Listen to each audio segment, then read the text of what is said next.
kişi bulursunuz. İyi kişi var şu sefer. Bir-birimiz turunda kimdir söylese, erkek hatun turunda hatun bey turunda söylese, bu kişiye beylerine getirip söyle işte günü bu. Ondan sonra ya kişi sözde ne karar bittiler. Kişi sözde bunlar. Elbette söz kişi terörde söz var. Ben söz bir nerset yok.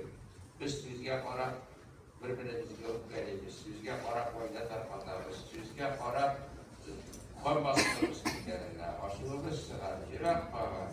Ama söz hakikaten bir nerset yok. Ben hakikaten ileride sorunlarla kırıyorlar. Olay kulağımı var idi. Olay manımışı nerse. Bu şunda bir nerse yok. Absolutely. Sinis nüveler mi, korbiler mi? Allah'ı Teala karşısında sizden gaybın yok iken, bundan sana birer ziyan var mı? Ziyan yok. Senin günahın günah gibi. Kıyamet gününde, silat küfüründe, basıp durganda, niçin benim terezitken, benim kurunda uğursuz etken kişiler küfürek bulmadım iken diye beytirlerdi. Çünkü olanın sevabısına şükürse senin günahın. Ama güzel. İslam'da malamatiye diye bir türkü var, mentörlü mezhepler var. Bir malamatiye diye mezhep var. Onlar güzel durumda haybet çağırabilirler. Tek kişi silah, kılanın günahısını alıp, kılana sevap istedi. Buna şunu değil türkümde. İyi.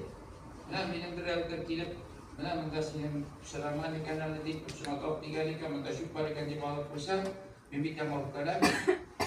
Orası da bizim silah ışık şu. Bizde bakılış istartan bitindir. Öyle bitindir. Bizde mamal işi. Aşırı işi var.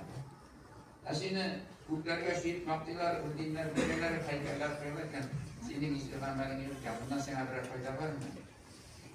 Yok o senin egoizmini arttırır, dinginliğini arttırır. Seni seherden kapara olur. Ne için? Gurnek ispartisininler, ıslar arasında oynatı tarafsa. Çünkü Allah'ın teki maktap, mücarep, uzun bitirgen bu kadar. Bu yüzden başka bir türlü görmeyin.